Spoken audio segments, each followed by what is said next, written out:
Miss হবে না আপনার পছন্দের টিভি শো। দেখুন জি5 অ্যাপে একদম ফ্রি। বৌমা তো এখন এখানেই থাকে, মানে পাড়াতেই থাকে, ওই হয়তো বিপাশাদের বাড়িটারিতে থাকে। এখানে রয়েছে যখন এক আধবার আসবে ঠিকই। ও কাল তো আমার পুতুলের বউ ভাত ছিল, আমরা তো কেউ যেতে পারলুম না। বৌমার যাওয়ার কথা ছিল জানিস। আমার কি মনে হয় বৌমা আজ একবার আসবে, ওই পুতুলের ওখানে কি হলো না হলো সে খবর টবর দিতে আসবে। সে মেয়ে নতুন জায়গায় গিয়ে পড়েছে, কেমন আছে না আছে কি করছে, আমাকে ছেড়ে তো থাকে নেই কখনো। জন্মস্থল মাকে ছেড়ে থাকেনি কোথাও। ওই একবার ওই দীঘানা কোথায় গেছিল বৌমার সঙ্গে, তাছাড়া। তাই ভাবছিলাম যে কান্নাকাটি করলো কি করলো না সে সমস্ত কথা, মানে কেমন আছে না আছে বৌমা তো সব জানাতে আসবে। ওই তুতুলরাও গেছিল আমি জানি, তো অনেক রাতে ফিরেছে বোধহয়, এখনো তো তুতুলরা কেউ এলো নে। ওদের কাছেও পরে জেনে নিতে পারি, কিন্তু বৌমা যদি আসে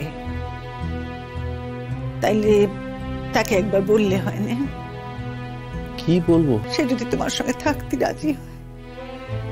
না মা, না, অসম্ভব। এই কথাটা আমি ওকে বলতে পারবো না। এতটা স্বার্থপর আমি হতে পারবো না মা, আমাকে তুমি ক্ষমা করো। কি আছে বলতো? তুমি ভেবে দেখো, শিমুলের জীবনে এখন কত আলো, কত আলো। ওকে এখানে এই অন্ধকারের মধ্যে কেন আমি টেনে আনবো মা? আর আমার মতো একটা মানুষের সঙ্গে কেন ওকে জীবন কাটাতে বলবো? কি আছে আমার? না মা, এটা হয় না। শিমুল খুব ভালো থাক, ও নিজের মতো করে সুন্দর করে জীবনটা কাটাক। আর দেখো, এই কথাটা তো সত্যি যে শতদ্রু ছেলেটা তো খুব ভালো, তাই না?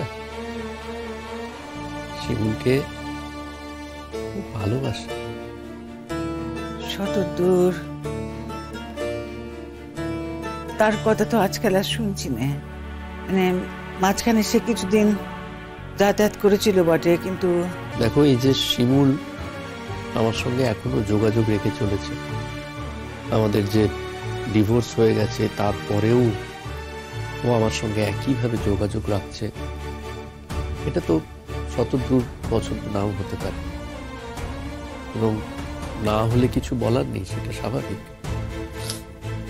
সেই জন্যই তোমাকে আমি বলছি মা, তুমি না শিমুলকে আর এসবের মধ্যে জড়িও না, ছেড়ে দাও ওকে, নিজের মতো করেও জীবনটা কাটা। আমাদের স্বার্থে আমরা ওকে আর কত ব্যবহার করবো মা?